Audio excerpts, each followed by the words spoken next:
राजेश दोपहर का खाना खाने बैठा ही था कि पत्नी अनीता बड़बड़ाती हुई आई और बोली, दरवाजे पर तुम्हारी माँ खड़ी हैं, अभी महीना भी पूरा नहीं हुआ। छाती पर मूंग दलने फिर से आ गई बुढ़िया। राजेश कातर स्वर में बोला, धीरे बोल, माँ सुन लेगी।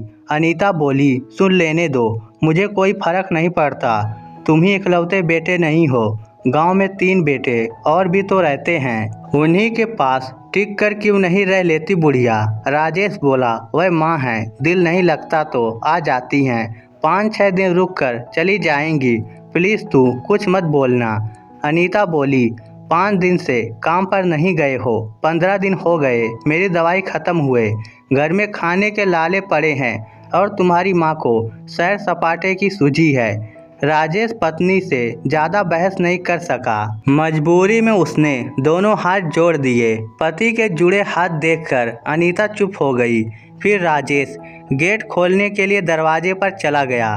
माँ बाहर अनमनी सी खड़ी थी। दरवाज़ा खोलते ही बोली, बहुत देर लगा दी बेटा, दरवाज़ा खोलने में क्या बात है, सब कुशल मंगल तो है ना।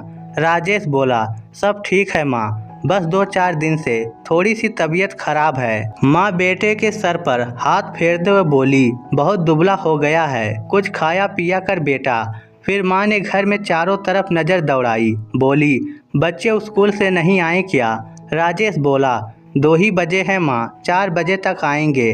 अनीता ने आकर मजबूरी में सास के पैर छुए तो सास बोली, हमेशा खुश रह बहू। मन ही मन बोली, तू खुश रहने देगी तो रहूंगी बुढ़िया। सास बोली, वह तुम्हारा पेट का दर्द ठीक हुआ कि नहीं बहू। अनीता बोली, नहीं हुआ माँ जी, डॉक्टरों ने बच्चेदानी में गांठ बताई है, बोलते हैं ऑपरेशन होगा। माँ बेटे राजेश से बोली, बहू कितने दिनों से तकलीफ झेल रही है, ऑपरेशन क्यों नहीं करवा देता बेटा। राजेश बोला, कहाँ से करवाऊँ माँ, डॉक्टरों ने 70,000 रुपये खर्चा बताया है। माँ ने अपना पुराना सा झोला अपने नज़दीक खींचा, फिर उसमें हाथ डालकर एक पोटली निकाली। राजेश और अनीता दोनों उत्सुकता से पोटली की तरफ देखने लगे। माँ ने उसमें से 500 और 100-100 के नोटों की गड्डियाँ निकालकर बेटे की तरफ बढ़ाते हुए कहा, ले रख ले, 80,000 हैं, ज़रूरत पड़ेगी तो और भी दे दूंगी।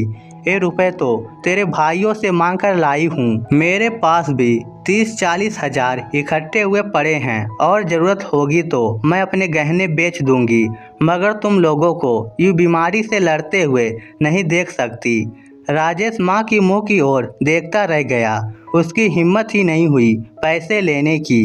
इधर राजेश की पत्नी की आंखों में आंसू झलक आए। वह उन्हें छुपाने के लिए रसोई में चली गई और आंसुओं को पोंछते हुए गैस पर चाय बनाने लगी। माँ बोली, क्या हुआ, ज़्यादा बड़ा हो गया क्या, रख ले। राजेश बहुत कोशिशों के बाद भी अपने आंसू नहीं रोक सका।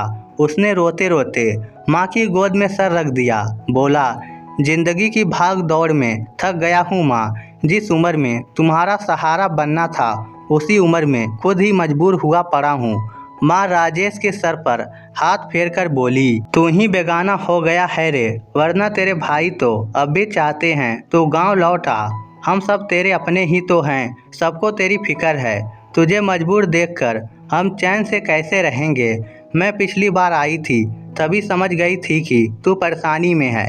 बहू अनीता का ऑपरेशन करवा ले, इतने दिन घर का काम मैं कर लूँगी, आज भी बहू से ज़्यादा काम कर लेती हूँ। रसोई में चाय बना रही अनीता भी यह सुनकर सुबकने लगी। उसका दिल भी किया कि जाकर सास से कह दे कि बीमारी ने मुझे चिड़चिड़ा बना दिया है और शहर की अब्बो हवा ने स्वार्थी।